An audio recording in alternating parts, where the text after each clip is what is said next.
এই যে দশমিক আবৃত দশমিক ভগ্নাংশে বিয়োগ সেগুলো নিয়ে আলোচনা করব। তাহলে বিয়োগ জানতে গেলে আমাকে অবশ্যই আগে যোগটা জানতে হবে, তাই না? তাহলে আমি গত পর্ব তোমাদেরকে যোগ সম্পর্কে একটি ভিডিও করেছিলাম, আশা করি তোমরা সবাই ওই ভিডিওটা অবশ্যই দেখবে।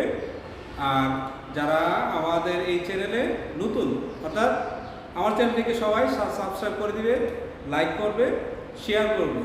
যদি তোমাদের পড়ার উপরে কোনো কিছু না বুঝতে পারো তাহলে আমাকে অবশ্যই কমেন্টে জানিয়ে দিবে, তাহলে আমি অবশ্যই তোমাদেরকে পরবর্তীতে এই সমস্যা সমাধানটা করে দেব।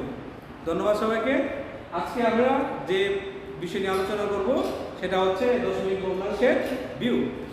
তাহলে আমাদের যে অনুশীলনী 16 পর রয়েছে সেটা আমরা শুরু করব। প্রথমে তোমাদেরকে সহজ একটি অঙ্ক দিয়ে আমরা শুরু করি। এই যে আমার যে অধ্যায়ের প্রথম অঙ্কটা রয়েছে 16 নঙে, এটা খুব সহজ একটা অঙ্ক, আমরা সহজ দিয়ে শুরু করি, তারপরে একটু জটিলে যাব। আর আমরা অবশ্যই তোমাদেরকে আমি বারবার বলি যে পড়াটা বোঝার জন্য আমার সম্পূর্ণটা ভিডিও তোমরা ভালো করে বুঝবে এবং দেখবে, কেমন? তাহলে আমরা এটাকে কি করতে হবে আবারও বলতেছি তোমাদেরকে, এর আগে তোমাদেরকে অনেকবার বললাম যে প্রথমেই যে দশমিক এই যে ভগ্নাংশ দেওয়া থাকবে, আবৃত দশমিক ভগ্নাংশ, সেগুলোকে আমরা সদৃশ করে নিতে হবে। আর সদৃশ কিভাবে করতে হয় এর আগে তোমাদেরকে আমি আরেকটি ভিডিও করেছিলাম, ওইখানে আমরা সদৃশ সম্পর্কিত বিস্তারিত আলোচনা করেছি। তাহলে এখানে লিখি ভগ্নাংশগুলোকে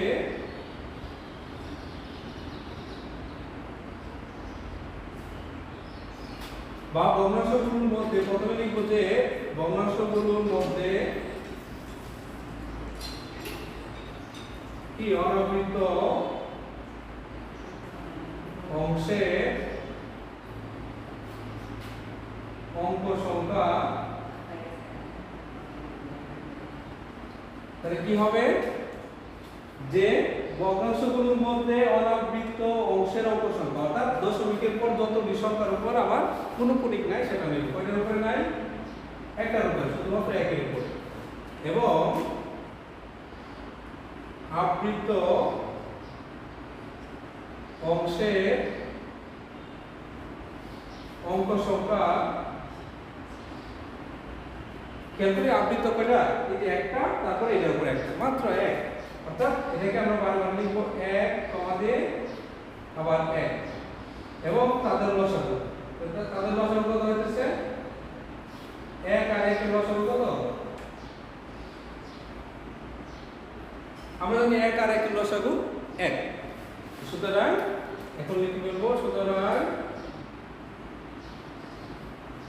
ভগ্নাংশগুলোকে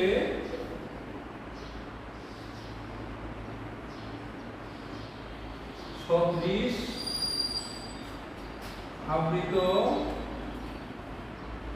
দশমিক ভগ্নাংশে প্রকাশ করে বিয়োগ করি। আমরা যেভাবে যোগের কাজটা করছিলাম বিয়োগের কাজ সেম, শুধুমাত্র বিয়োগ করবো, বাকি লেখাগুলো আগের মতো। কেমন? তাহলে দশমিক ভগ্নাংশগুলোকে সদৃশ আবৃত দশমিক ভগ্নাংশে প্রকাশ করে তারপরে বিয়োগ করে দেব। তাহলে এখন আমরা কি করব? এটাকে আমরা সদৃশ করতে হবে। সদৃশ করলে আমার কি দরকার? দেখো এখানে একটা অনাবৃত অংশ দরকার আর একটা আবৃত, আমার দুইটা সংখ্যা দরকার। তাহলে দুইটা সংখ্যা কিভাবে লিখব? আমাদের একটা সংখ্যা দেওয়া আছে, তাহলে আমাদের যে সংখ্যা পুনরায় থাকবে, অর্থাৎ পুনঃপুনি থাকবে, এটা বারবার লিখতে পারি, দুইবার লিখব। তারপরে এটা 2.13, এটা একটা দরকার, এই যে পুনঃপুনিক একটা কিন্তু, তাই না? এই যে একটা পুনঃপুনিক, এটা পুনঃপুনিক সার। এখন শুধু আমরা বিয়োগ করে দেব। এটা হচ্ছে আমার নরমাল নিয়ম। কেমন? প্রথমে আমরা দুটো নিয়ম শিখি, একটা খুব সহজ পদ্ধতি, আরেকটা একটু জটিল, অর্থাৎ ব্যতিক্রম পদ্ধতি। তাহলে এটা বিয়োগ করলে কত থাকবে? 4 থেকে 3 গেলে 1, আবার 4 থেকে 3, 1 চলে গেলে 3, এই যে দশমিক দিব, 3 দিয়ে গেলে 1। এই হচ্ছে আমার বিয়োগ ফল। ঠিক আছে? সুতরাং আমরা লিখব নিয়ে বিয়োগ ফল। বারবার শুধু আমরা এটাকে লিখে দিব, তাহলে উত্তর শেষ, তাই না? তাহলে খুব সহজ হয়ে গেল, শুধুমাত্র নরমাল ভিউ করা আমরা সবাই জানি। এখন শুধু আমাদের কাজটা সদৃশ্যে প্রকাশ করতে হবে, আর সদৃশ্যে প্রকাশ করতে গেলে খুব মনোযোগ সহকারে জিনিসটা বুঝতে হবে। এখন আমরা পরবর্তীতে অঙ্কে চলে যাই। পরবর্তীতে কি রয়েছিল, আমরা এখন বললাম যে একটু জটিলের দিকে যাব, অর্থাৎ আমরা যে পরের অঙ্কটা রয়েছে সেটা হচ্ছে কি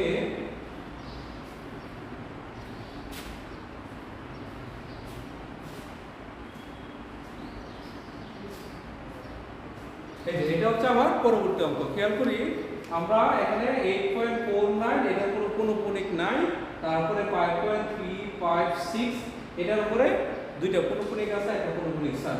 তাহলে প্রথমে তো আমরা সদৃশ করে নিতে হবে, তাই না?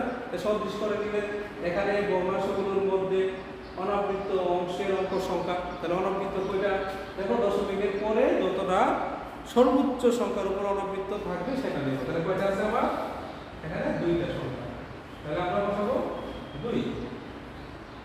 তারপরে দেখি আবৃত্ত করে আছে, এখানে নাই, এখানে কয়টা শুধু, তাহলে এখানে 0 আর এখানে 2, তাহলে 0 আর 2 লসাগু কত আমার 2। তাহলে কি পাইছি আমরা টোটাল দশমিকের পরে 2 আর হচ্ছে 2, চারটা সংখ্যা দরকার, কেমন? তাহলে চারটা সংখ্যা আমরা কিভাবে লিখব? ভগ্নাংশগুলোকে সদৃশ আবৃত দশমিক ভগ্নাংশে প্রকাশ করে বিয়োগ করি। তাহলে আমরা আগে নিয়মে সেটাকে সদৃশে প্রকাশ করি। তাহলে 8 আমার কি দরকার? চারটা সংখ্যা দরকার, তাহলে আমি 49 লিখলাম। এখন কি লিখবো? সবার তো আশা করি অবশ্যই মনে আছে যে যদি কোনো দশমিক ভগ্নাংশের পরে আবৃত্ত দশমিক সংখ্যার কোনো অঙ্ক না থাকে তাহলে সেটা কি করতে হবে? আমাকে শূন্য দিতে হবে। আমি বলছিলাম যতটুকু দরকার ততটা শূন্য, অর্থাৎ আমার চারটা সংখ্যা দরকার, তাহলে দুইটা দেওয়া আছে আর দুইটা শূন্য দিয়ে দিলাম, ঠিক আছে? তারপরে কি এখানে 3, 5, 6, অর্থাৎ 5.356 আবার কি লিখতে পারি 5, এটা অর্থাৎ 3টা কিন্তু ফিক্সড থাকবে, এটাকে বাড়াতে পারবো না, শুধু 5, 6 যতবার দরকার। খেয়াল করি এখানে একটা পৌনঃপুনিক, এখানে দুইটা পৌনঃপুনিক। আমরা যদি বিয়োগ করতে যাই, দেখো উপরের সংখ্যা যদি ছোট থাকে নিচেরটা বড় থাকে, তাহলে উপরের সাথে 10 যোগ করতে হয়, আমরা বিয়োগ করে সবাই জানি। কিন্তু এই দশমিক ভগ্নাংশের ক্ষেত্রে একটু ব্যতিক্রমটা ফলো করতে হবে, সেটা হচ্ছে আমি তোমাদেরকে যোগের ক্ষেত্রে যা বলছিলাম সেম, যদি হাতের থেকে যায় তাহলে আমরা পর দুইটি সংখ্যা বসিয়ে দেবো, কেমন? তাহলে এখানে কি ছিল 5, 6, তার মানে আবার কি দিতে হবে? আমার 5 এর পরে 6, তারপর আবার 5, অর্থাৎ ধারাবাহিকভাবে আমরা বাড়তে থাকবো। কয়টা সংখ্যা বাড়াবো? অতিরিক্ত হিসাবে দুইটি সংখ্যা বাড়াবো, কেমন? এরপর শুধু আমরা বিয়োগ করে দিব। তো বিয়োগ করে কত থাকে? এখানে বিয়োগ করলে তারপরে থাকবে এখানে 3, তারপরে 6 আবার 3, তারপরে হাতের নাই এখানে 1 থাকবে, আর এখানে দশমিক দিতে হবে, পরে আবার 3 দিতে হবে। তাহলে এই যে এখানে পৌনঃপুনিকের উপরে পৌনঃপুনিক দিতে হবে, তারপরে এই যে দ্বিতীয়টার উপরে পৌনঃপুনিক দিতে হবে। আমরা নরমাল নিয়মে যে বিয়োগ করা শিখি সেই বিয়োগ করা একই।